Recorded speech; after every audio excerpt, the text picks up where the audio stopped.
Bienvenidos a Son Cubano, un programa del Consejo para la Transición Democrática en Cuba, un espacio de información y reflexión sobre el pasado, presente y futuro de la isla.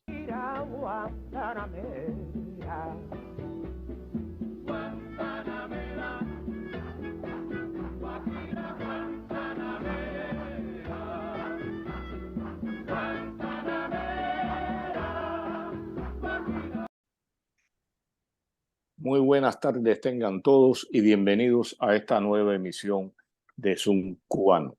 Me acompaña, como siempre, desde España, mi amigo y colega Hernán Alberro. ¿Cómo estás, Hernán? Hola, ¿qué tal, Pedro? ¿Cómo estás? Tranquilo y bueno, ya acá ahora en Miami. Desde acá, les digo, le habla Pedro Acosta Peña.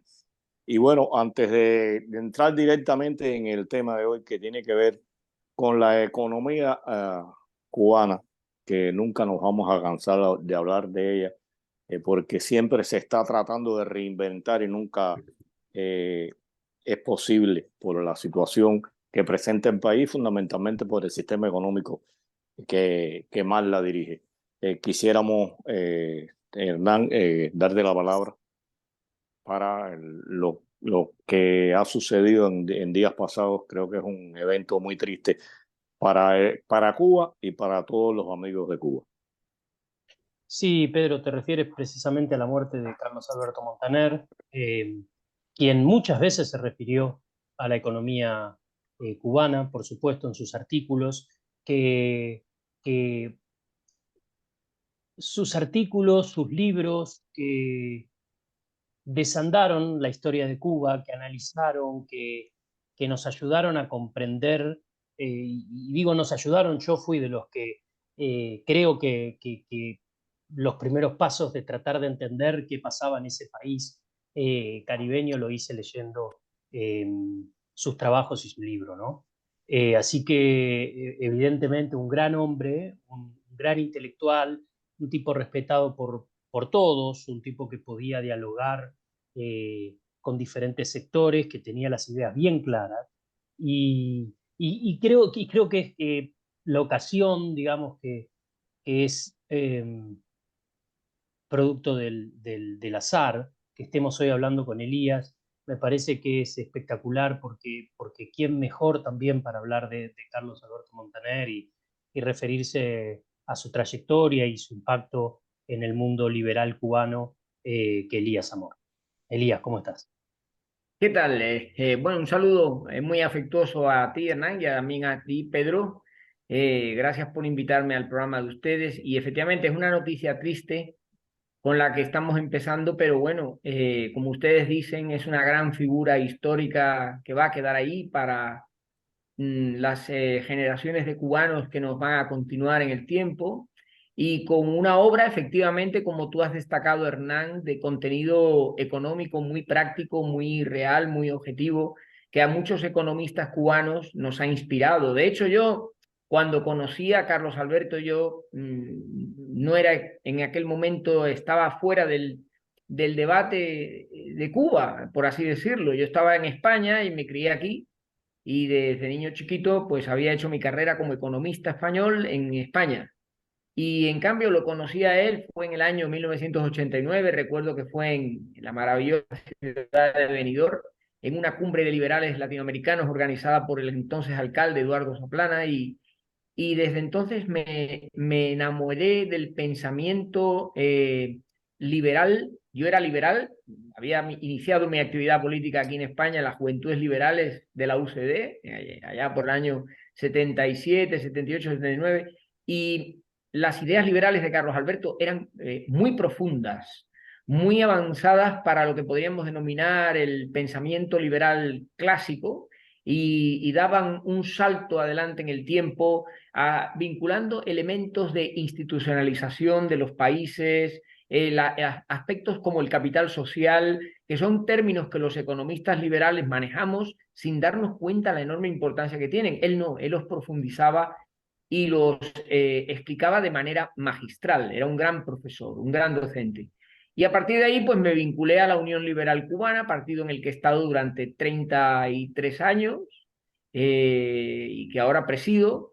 Y que bueno, pues tengo la herencia de él, ¿no? Después de él han sido presidentes otras dos personas, pero yo ahora estoy al cargo de ese partido y bueno, pues ese Carlos Alberto Montaner insigne, que ha sido mi patrón y mi referencia durante tantos años, me enseñó también a pensar en Cuba de una forma intensa. Carlos siempre hablaba de Cuba y siempre la llevaba en su pensamiento y en su corazón y nos lo transmitía a las personas con las que estábamos. Y a mí él me lo transmitió y me dio 3 enseñanzas de economía cubana que yo creo que son muy interesantes y que he practicado siempre. Y en este recuerdo que quiero hacer de su personalidad, creo que pueden ser muy interesantes. En primer lugar, que la economía estatal no funciona y el ejemplo de Cuba es prácticamente una demostración clara de que se han perdido 64 años ensayando fórmulas de estatización que no llevan a ningún sitio, ni el plan, ni la concentración de poder en manos del Estado, ni la empresa estatal, todo eso es basura, no sirve de nada. La economía la forman hombres y mujeres que tienen ganas de labrarse un futuro, que tienen ganas de trabajar, que tienen ganas de rehacer las cosas bien, de, eso sí, tener una recompensa también por hacer las cosas bien. Y esa idea yo creo que caló en mí profundamente y bueno, pues la hemos compartido.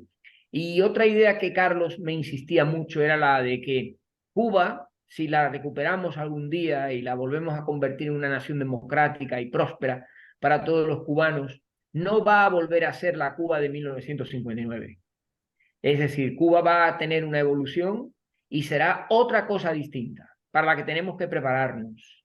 Esa enseñanza yo creo que es muy interesante porque en ese mensaje de Carlos Alberto no había ningún intento de revancha ni de volver a poner el cronómetro a cero en aquel momento horrible en el que bajaron los revolucionarios de Sierra Maestra y cambiaron todo, ¿no? No, Carlos Alberto decía, no, esto lo hemos vivido y esta vida es la que nos ha tocado vivir y nuestra obligación es ahora construir una nueva Cuba en la que quepan todos los cubanos, en la que quepan todas las opiniones, todas las formas de pensar. Nosotros somos liberales y no nos podemos excluir del resto, sino que tenemos que facilitar que todo el mundo pueda hablar, que todo el mundo pueda llegar a posiciones de consenso y eso es lo mejor que podemos hacer.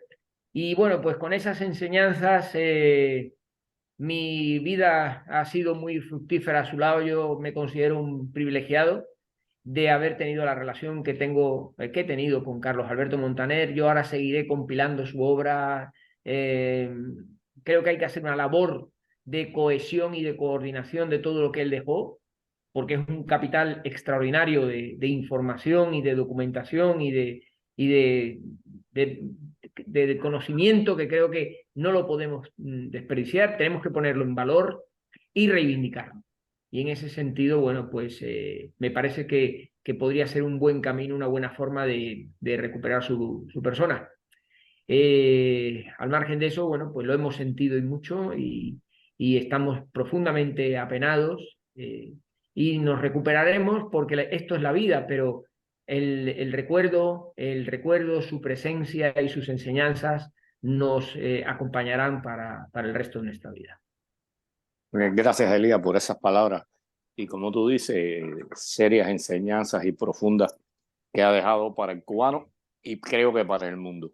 Y Pues bueno, sí. aunque no lo habíamos presentado, nos acompaña nuestro gran amigo y uno de los principales colaboradores de Zoom Cubano, Elías Amor, economista y bueno, presidente de la Unión Liberal Cubana. Elías, Vale. hace unos días, Sí. hablando con alguien, o yo puse que consideraba que el señor, vamos a llamarlo señor para tener respeto y no decirle, como he dicho en otras ocasiones, lo que se merece, que el señor Díaz-Canel había tenido el peor mandato en la historia de Cuba y me rebatieron eso, que era una herencia de Fidel y de Raúl. Y yo pienso que sí, que es verdad, él tiene una herencia, pero las cosas que ha hecho, la situación que ha puesto el país con sus prácticas, que no son prácticas, son reuniones, son locuras, donde ya en estos momentos en Cuba, donde el salario mínimo es de 2.500 pesos, hay una libra de tomate, señores, cuesta 270, a partir de cómo le llamaban, la tarea de reordenamiento. Y bueno, creo que ya ha pasado un semestre y que tú hagas una pequeña valoración y bueno, me des tu criterio también sobre lo que yo dije de que yo considero que es el peor mandato presidencial en Cuba. Sí, yo creo que Díaz-Canel va a pasar a la historia como uno de los peores presidentes de la República de Cuba. Incluso los presidentes de la etapa republicana, que tanto ellos, los comunistas, no están. Estoy hablando ahora de presidentes de la época de Machado, de todo aquello, ¿verdad? Bueno, pues yo creo que Díaz-Canel, efectivamente, te doy toda la razón, en materia de asuntos económicos, ha llevado a Cuba a una situación que se parece mucho, aunque no es igual, que la que se vivió durante el llamado periodo especial. No se ha caído la URSS, evidentemente, no ha caído el telón de acero, no se ha acabado el socialismo real, no se ha derrumbado el muro de Berlín, pero Cuba se ha metido ella sola en un agujero, en un círculo vicioso que, visto desde fuera, causa alarma. Y el diagnóstico es absolutamente negativo. No hay absolutamente ni una sola variable que pudiéramos decir, mira, por aquí está mejorando. El sector externo de la economía está paralizado, no se exporta en la cuantía necesaria para obtener ingresos. Ahí está, por ejemplo, el turismo hundido, no remonta a las cifras del año 2019 en el mes de mayo, cuando ya hay países de la zona del Caribe que están muy por arriba de lo que pasó en el año 2019 y están creciendo a tasas muy elevadas. El turismo va hacia el Caribe, pero no va a Cuba. Y ese es un problema grave. Las remesas están estancadas porque tampoco puede llegar más dinero por remesas procedentes fundamentalmente de Estados Unidos y las inversiones extranjeras no acaban de cuajar, básicamente porque el modelo no las facilita. Y si ese modelo no cambia, ningún inversor extranjero va a apostar por Cuba con elementos de sostenibilidad. Por lo tanto, el sector externo está completamente dormido, muerto, enterrado. Y en el sector interno, lo que nos encontramos es un gobierno de manirrotos que gastan, gastan y gastan sin control, sin tener absolutamente ninguna voluntad de frenar esa expansión del gasto, y eso genera pues el consabido déficit público y el endeudamiento. No sabemos qué nivel de endeudamiento tiene la economía cubana en este momento. El déficit público el año pasado rondó el 12%, que es 6 veces más de lo que se supone que debe de ser el déficit que está establecido en torno a un 2% del PIB. Por lo tanto, ese déficit lo que hace es generar una presión sobre los recursos internos, que están todos en manos del Estado. No conviene olvidar que la economía cubana tiene un sector privado muy chiquitito, apenas un 13% del PIB, el 80% restante es estatal, por tanto dominan con el presupuesto toda la economía, y en ese sentido esa expansión del endeudamiento y del gasto público es la que está provocando esa inflación que rondó en el mes de mayo el 45,5 en tasa interanual, una de las más elevadas del mundo. Esto quiero dejarlo claro para que nadie se llame engaño. Cuba está padeciendo un proceso de alta inflación que se plasma, por ejemplo, en los alimentos, en los que la inflación es más grande todavía, es del 66%, empobreciendo las rentas más pobres, los colectivos más vulnerables y estableciendo una brecha entre los cubanos que tienen solo acceso a los pesos cubanos y los cubanos que tienen acceso a alguna remesa en el extranjero. Los primeros son pobres y no pueden salir de esa pobreza y no llegan ni al día 10 de cada mes porque la canasta normada cada vez es más insuficiente y no cubre las necesidades básicas. Y los segundos van descubriendo que ya no es tan fácil encontrar lo que buscan en las tiendas en moneda legalmente convertible porque están empezando a tener también problemas de suministro y de estabilidad en los suministros. Y esto, el único responsable de este desastre es Díaz-Canel. No hay otro. Es decir, no puede culpar ni al sindicato, ni a las empresas, ni a las MIPYMES, como ahora están haciendo, que desde el Partido Comunista están diciendo que las MIPYMES son las culpables de la inflación. Y no es verdad. Eso es una mentira. Claro, están usando a las MIPYMES como chivo expiatorio para hundirlas, para enfrentarlas con el pueblo cubano, que en definitiva se les están resolviendo muchos problemas gracias a las MIPYMES. Yo desde aquí hago un llamamiento a favor de las MIPYMES porque creo que interesa mucho a la economía cubana tener a esas MIPYMES y no conviene ir contra ellas ni vertiendo falsos testimonios ni atribuyéndoles determinadas cosas que luego a la hora de la verdad no van a ser así.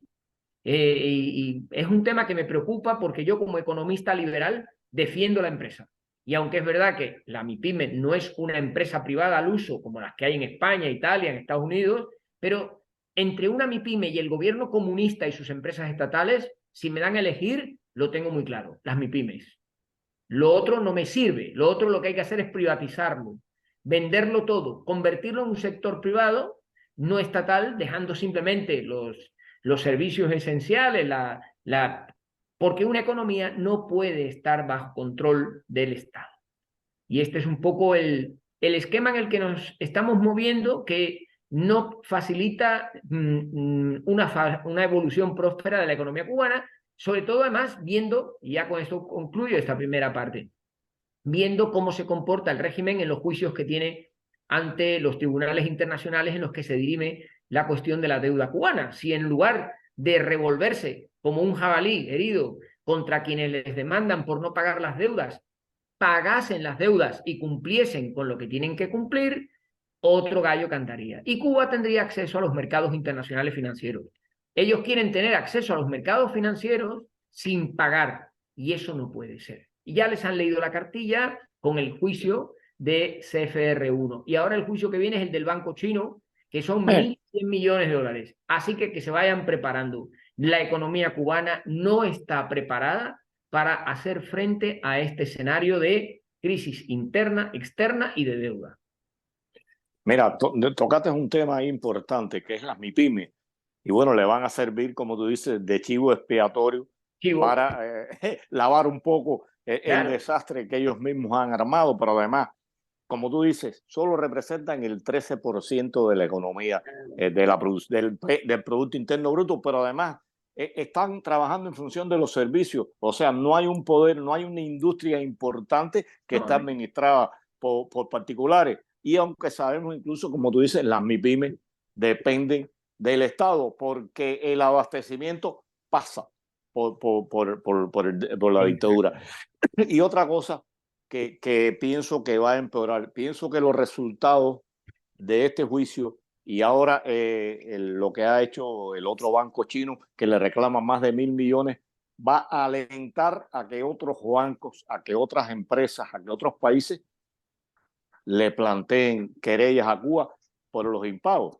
Que brevemente, si quieres hablar un poquito de esto, antes de entrar ya. Pedro, es muy difícil que yo te diga que puede haber de reacción, porque los acreedores están afrontando la deuda desde hace 30, 35 años. Y yo entiendo que, bueno, pues no es fácil anticipar qué puede ocurrir. Desde luego, la presencia de Díaz-Canel en el foro que organizó Macron y el discurso que hizo es para que le dieran una patada y lo echaran de allí por imbécil. Porque ya que te invitan a un foro de esos, tranquiliza a los inversores internacionales como un presidente sensato y no vayas a insultar a quien te presta el dinero. Yo cuando leí el discurso de Díaz-Canel en París y la cara que ponía Macron, hay una fotografía muy buena de Macron en manga de camisa mirando para Díaz-Canel como diciendo, ¿pero este come mierda de qué está hablando aquí? Perdón por la expresión, pero es que me viene al canto de aquí. Y Díaz-Canel atacando en ese foro a los inversores que le han prestado dinero. La gente del Club de París, la gente del Club de Londres, todos los... Yo no lo puedo entender. Entonces, no te puedo decir qué es lo que va a ocurrir. Parece que sí, que el banco chino ya ha movido ficha para empezar a reclamar, pero si se ponen todos los que hay a reclamar, nos podemos encontrar con grandes sorpresas, porque la deuda de Cuba es desconocida. Esta es la realidad. Y, por tanto, cualquier proceso de negociación o de judicialización de la deuda, pues puede llamar muchísimo la atención. La clave está en que, fíjate, Díaz-Canel no tiene acceso a los mercados internacionales de deuda. Cuba está considerada en las agencias de calificación como bono basura y no se pueden comprar esos bonos. Por lo tanto, no hay financiación, no hay manera de obtener recursos financieros para comprar petróleo, para comprar maíz, para cualquier cosa. Si el vendedor no le da crédito, Cuba no puede comprar. Ese es el drama que tiene en este momento.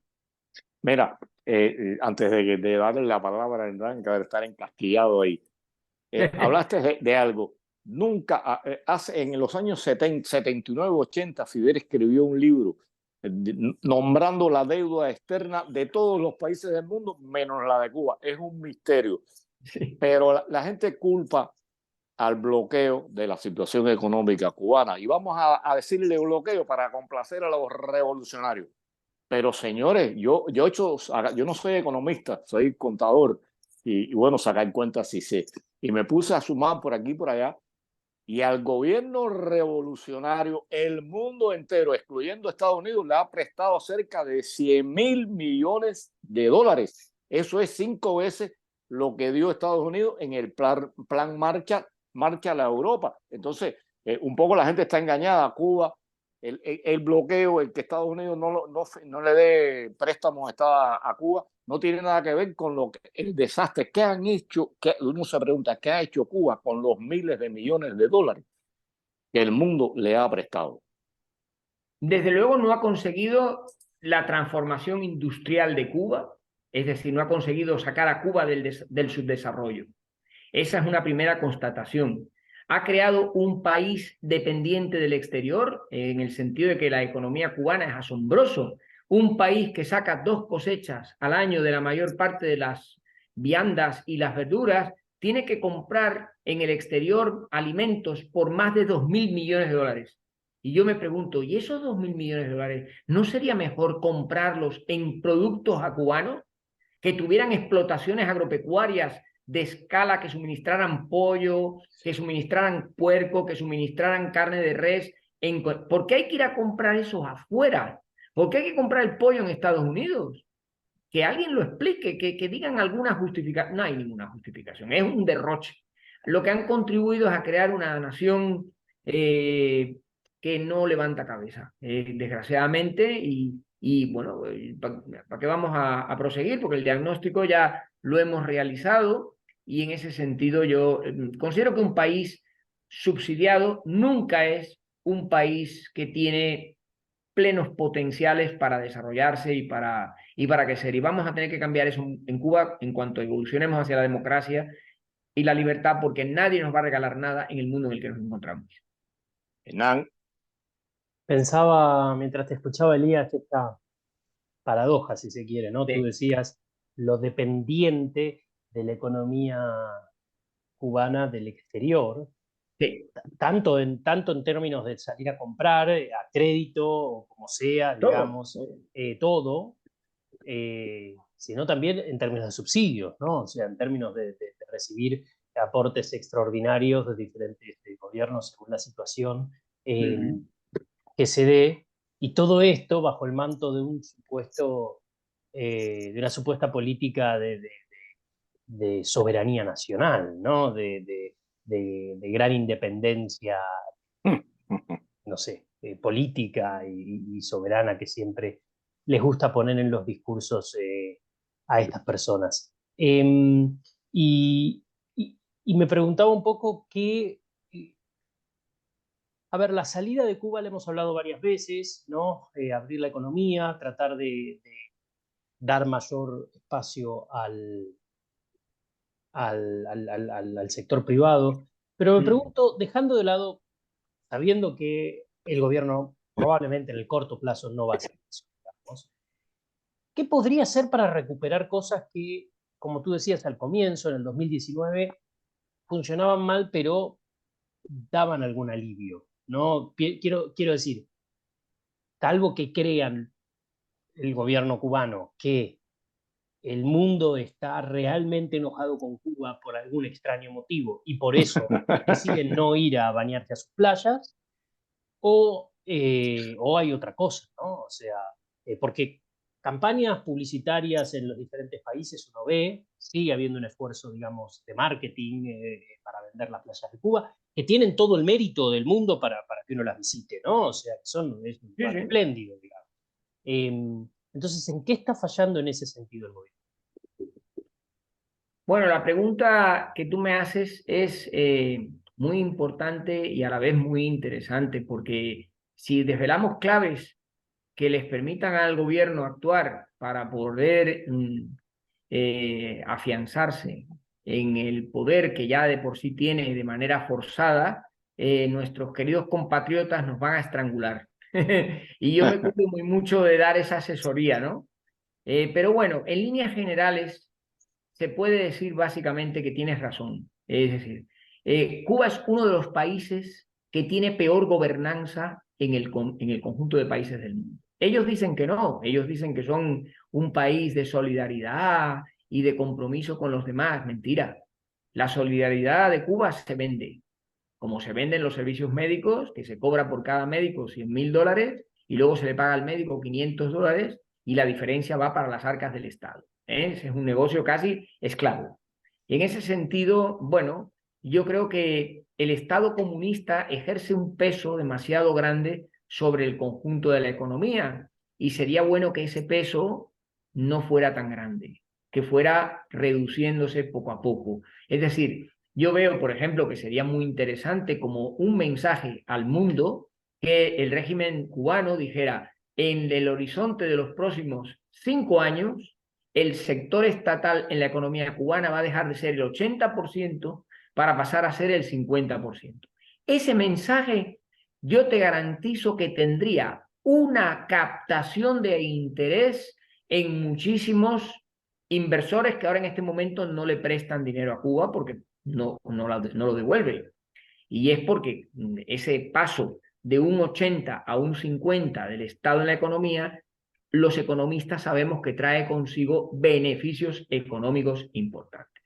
Por lo tanto, ya tenemos en el ámbito de la gobernanza y de la estrategia que se pueden hacer cosas, se pueden hacer iniciativas que cambien mucho las circunstancias sin entrar en el debate que tú ya sabes, que hemos planteado aquí en tu programa en muchas ocasiones, que es que hay que iniciar un proceso de privatización, que hay que devolver a los cubanos la libre elección, que hay que generar el mercado como instrumento de asignación de recursos. Es decir, todo eso hay que hacerlo y eso no lo van a hacer los comunistas. Pero, en mi opinión, podrían ir dando pasos en esa dirección. Bueno, lo han hecho los vietnamitas. Los vietnamitas tienen una economía de mercado libre dirigida por el Partido Comunista, que no sabe muy bien qué partido es el que hay allí, porque pasa como en China, que los jerarcas chinos comunistas están todos llenos de dinero y no se sabe muy bien qué es lo que son, si comunistas o otra cosa, ¿verdad? En China, que es una economía de mercado libre, de las más libres de mercado del mundo. Entonces, no digo yo que se transformaran, ¿verdad? Estilo chino, vietnamita, que no lo quiero eso para Cuba, ni mucho menos, pero se podrían ir dando también pasos en esa dirección. Creo que eso también le beneficiaría mucho a Cuba en términos internacionales. Y, por supuesto, pagar las deudas.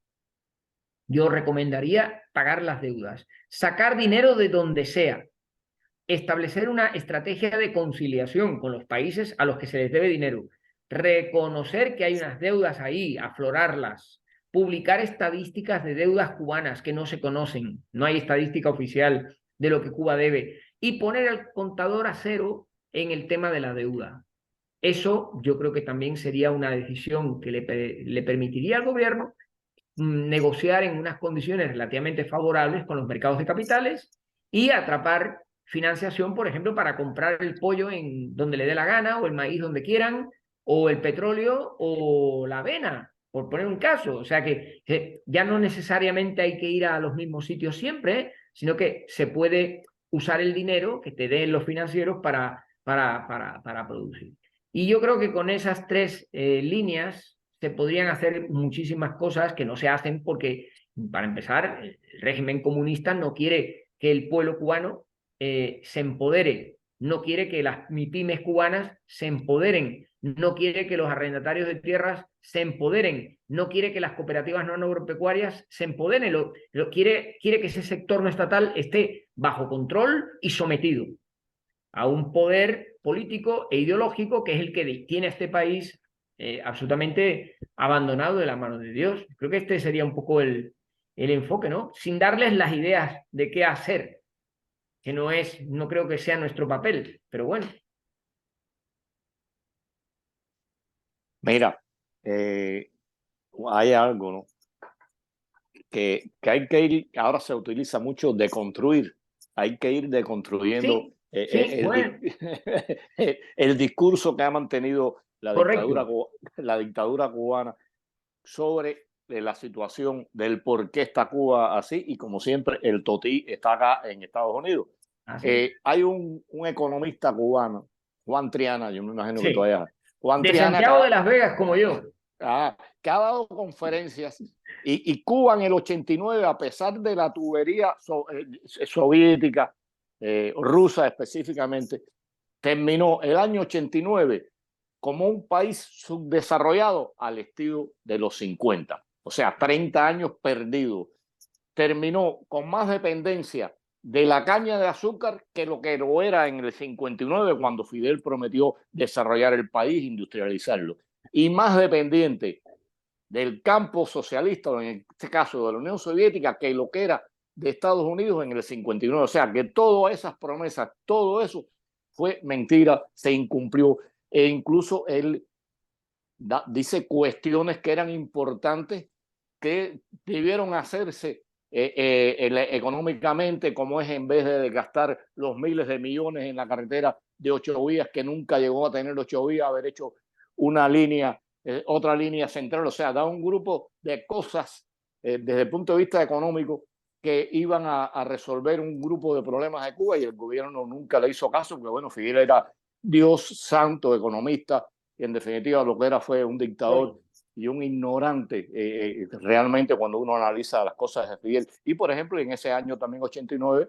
Cuba, de cada dólar que le entraba, debía dedicar 68 centavos a pagar la deuda externa. O sea, un poco hay que dejar esa mentira y seguirle echando. Es cierto, el embargo ha perjudicado, eso es innegable, hay cosas que cuestan más trabajo, pero no es la esencia del desastre que hay en Cuba. El embargo, el bloqueo, como quieran llamarle, será un 5 o un 10% tal vez de la situación que hay en Cuba. El resto es mala administración, y hay que ir deconstruyendo esa gran mentira que América Latina sobre todo se ha creído sobre Cuba.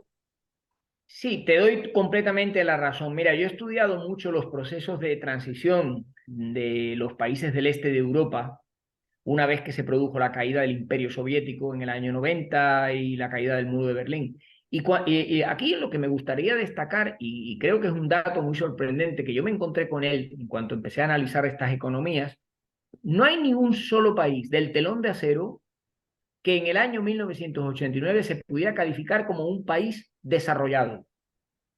Es decir, los países que estaban bajo el imperio del telón de acero de Rusia, de URSS, que tenían que estar obligados al comercio del came, que era una porquería, porque era un comercio de pajarera que no servía para nada, y algún día explicaremos qué es eso del comercio de pajarera. Esos países, Hungría, Rumanía, Checoslovaquia, Polonia, Letonia, Estonia, Lituania, todos esos países del este de Europa estaban atrasados.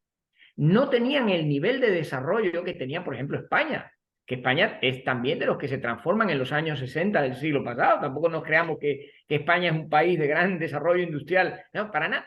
Yo viajaba en esa época, viajaba a Hungría, que era uno de los más adelantados, que había economía de mercado, y viajaba, por ejemplo, a Polonia, Alemania del Este. Tú viajabas a Alemania del Este y lo que veías era cochambre. Eran países que tenían un nivel de vida ínfimo, pésimo, tiendas vacías, los productos absolutamente deformados, de mala calidad, la gente vivía gris, y esos países dejan el comunismo atrás y en el curso de una década se convierten en democracias prósperas. Viajen ustedes a Hungría, a Rumanía, viajen ustedes a Polonia, y es una enorme satisfacción ver cómo esos países ahora no recuerdan en nada a lo que era entonces. ¿Por qué? Porque, insisto, la influencia de la Unión Soviética ha sido terrible en el mundo. Ha sido el imperio más fagocitador que uno se puede imaginar. Y esa Unión Soviética comunista, marxista y leninista que nos aplastó al pueblo cubano desde el año 59, ahora se llama Vladimir Putin. Y está intentando poner en marcha una estrategia similar. A mí esos viajes del Titov, del tipo que va a Cuba a decir que hay que aprender a hacer las MIPYMES y todo, yo a eso le tiro una trompetilla cubana, porque ese tipo es un vulgar comunistoide que se ha hecho rico a base de especular y de... Ahí sí que hay especulación, no los pobres infelices cubanos que los meten en la cárcel, los chivatos del barrio, porque los pillan diciendo que están vendiendo a precios especulativos. Mentira, venden a los precios que pueden vender los pobres infelices porque los costes se los comen. Ahora, me hace gracia esos rusos que van a Cuba a dar lecciones. ¿Lecciones para qué? Diría Fidel Castro, ¿verdad que sí? Pues yo es que no entiendo, no puedo entender que los cubanos puedan tener una relación, en este caso Díaz-Canel, ir a beberle a Putin, hacerse una foto con un criminal de guerra que va a ser juzgado en el Tribunal Penal Internacional. Pero vamos a ver, es que a Díaz-Canel no tiene asesores que le digan que eso es una barbaridad, que no hay ningún presidente de América Latina que haga esos estipendios absurdos. ¿Para qué? Para nada, porque no le van a dar nada. Rusia no da, Rusia extrae. Los países que estaban bajo la esfera de Estados Unidos se convirtieron todos en potencias desarrolladas a lo largo del siglo XX. ¿Por qué no se habla de eso?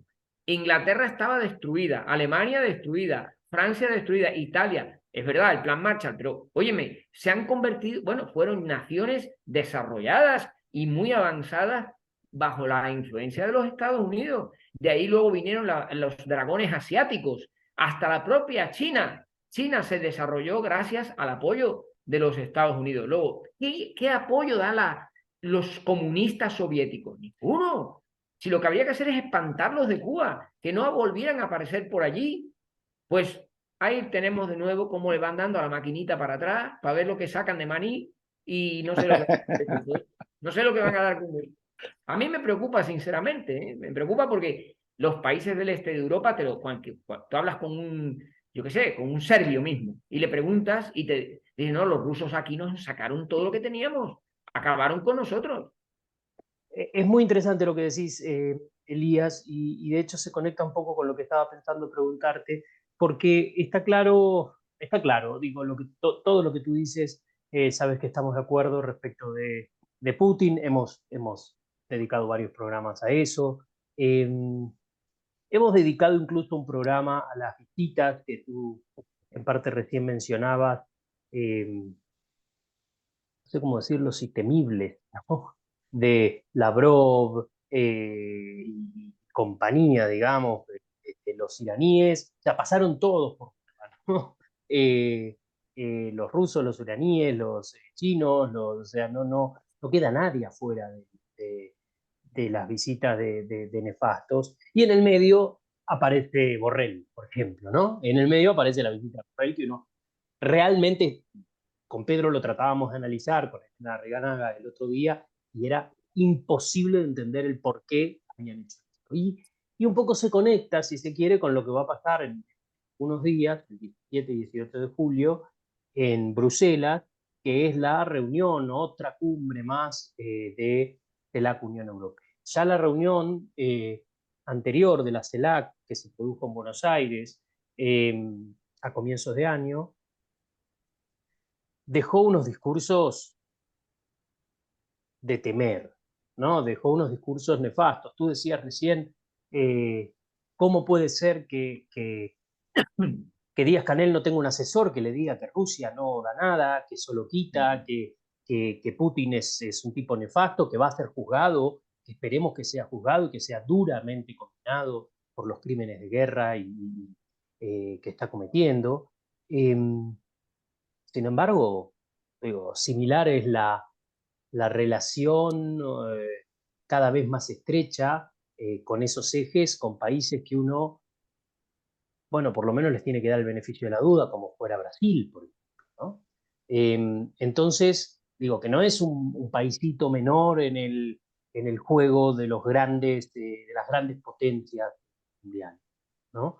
No es de las 3 principales o 5 principales, pero está en el top 15, 20. Entonces, quería preguntarte cómo veías, ahora se da esta cumbre de la Unión Europea y la CELAC, un poco impulsada por Pedro Sánchez, que está liderando la presidencia de la Unión Europea y enfrentando elecciones pocos días después. Entonces, a ver, mi pregunta, si quieres, es un poco más amplia y es, primero, ¿qué crees que busca la Unión Europea? Y segundo, ¿qué busca Cuba? Al parecer va a participar, de hecho, al parecer vendría Díaz-Canel a la cumbre. Y también, ¿qué podrían hacer los países de la Unión Europea? Por supuesto, los países que son todos, bueno, mayoría claramente democráticos, claramente desarrollados, claramente jugadores internacionales, para cambiar la realidad de los pueblos. Bueno, la pregunta es muy amplia y quizá me exigiría más tiempo del que podemos dedicarle en este programa, pero a modo de resumen, yo te diría que la Unión Europea está saliendo de una etapa para entrar en otra. La Unión Europea, cuando la pandemia y del COVID-19, acordó adoptar unos programas de gasto expansivos en todos los países y una política monetaria muy laxa que ha hecho que la Unión Europea, bueno, pues no haya entrado en una grave crisis económica a resultas de la pandemia del COVID y más bien todo lo contrario. A la mayor parte de los países han alejado las expectativas de recesión. Incluso la inflación está descendiendo poco a poco y el Banco Central está elevando los tipos de interés en una política monetaria rigurosa que pretende más o menos controlar el escenario. Bien, dicho esto, el cambio va a ser que de esa política expansiva fiscal y monetaria se va a pasar a una política de carácter restrictivo, es decir, que se va a gastar menos y los países van a tener que hacer los deberes para volver rápidamente a los indicadores que la Unión Europea establece, que son de que el déficit no puede ser superior al 3% y de que los tipos de interés tienen que estar en el entorno del 2%, que la inflación tiene que estar en el 2%. Esos objetivos que se relajaron durante la pandemia ahora van a volver de nuevo a primer plano.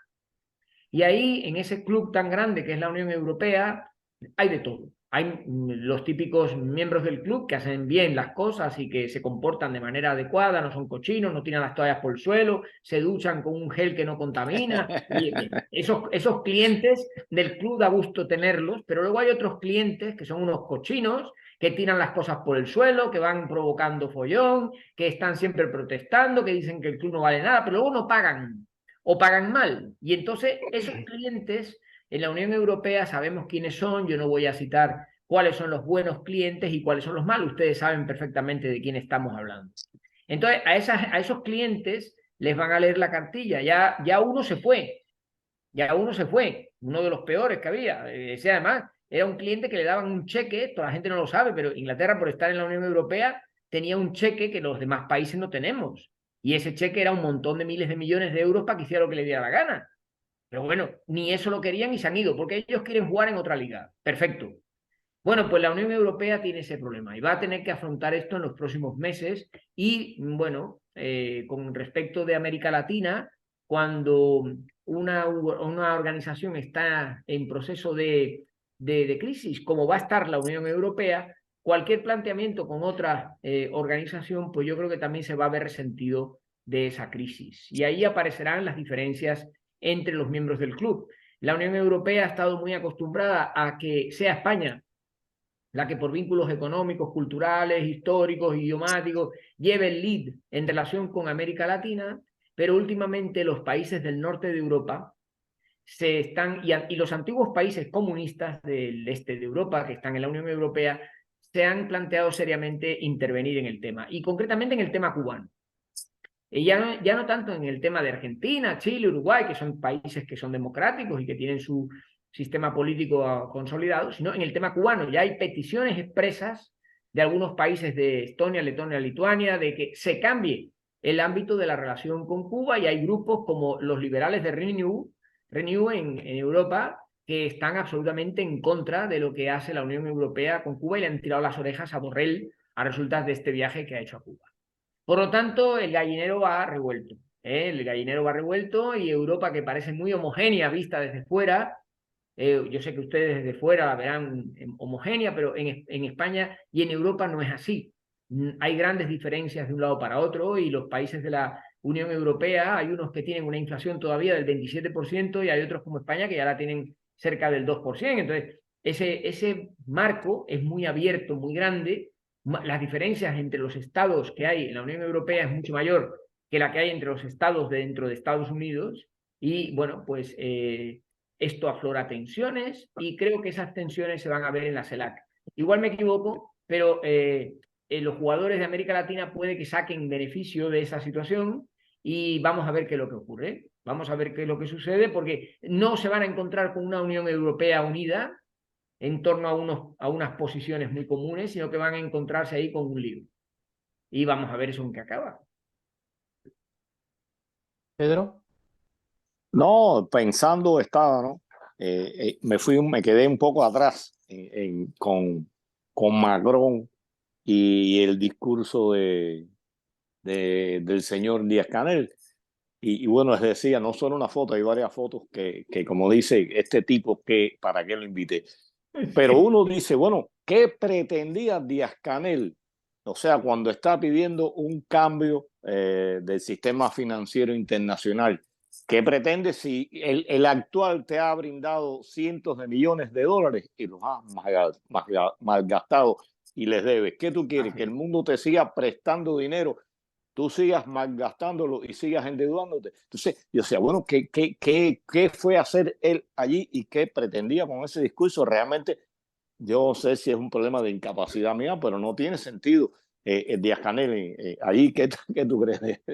No, ya lo hemos hablado antes. El mero hecho de que Díaz-Canel tenga una fotografía con Putin, en mi opinión, es más que suficiente para que ningún demócrata europeo le dé la más mínima atención. Es decir, debería haber un rechazo expreso como el que hay a Putin. Díaz-Canel es un aliado de Putin. Bueno, pues si quiere ser aliado de Putin, que sepa que la democracia europea, los 27 estados de la Unión que rechazan a Putin, le rechazan a él también. ¿Cuándo va a ocurrir esto? No lo sé.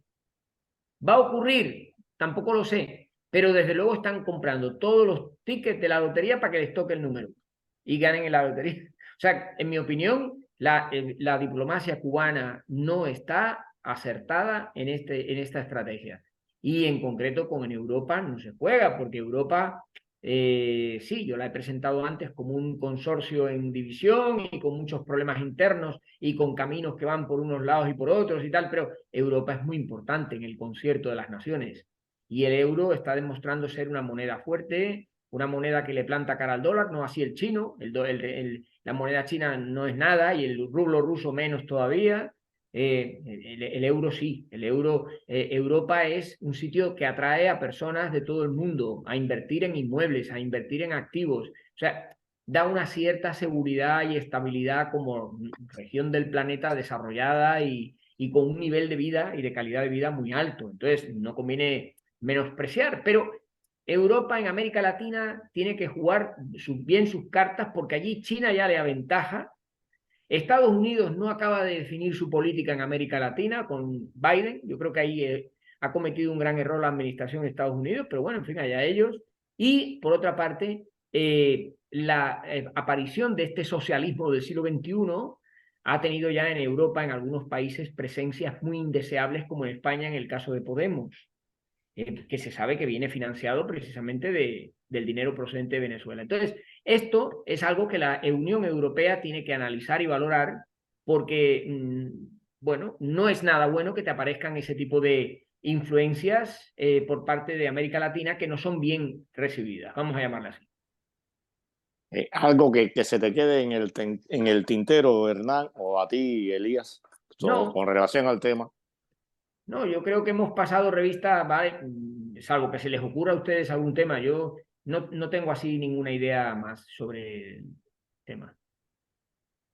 Entonces podemos cerrar Muy bien. tranquilos, Pedro. Cierra Perfecto. tú hoy. Te doy ese. Bueno, como siempre, cerramos el programa agradeciendo la participación de Elías Amor desde España, que siempre nos ilumina con su conocimiento, su pasión por la economía y por la situación de Cuba. Creo que ha sido bien interesante y de hecho hemos pasado desde la economía hasta un gran intelectual que recordamos como Carlos Alberto Montaner, a Putin, la Unión Europea y el futuro de las relaciones con América Latina. Así que te agradecemos muchísimo, Elías, y como siempre dejamos hecha la invitación para el próximo martes en una nueva edición de Zoom Cubano. Yo soy Hernán Alberro y me ha acompañado hoy mi amigo y colega Pedro Acosta. Hasta la próxima. Adiós. Oye, tengo que dejarlo, tengo todo el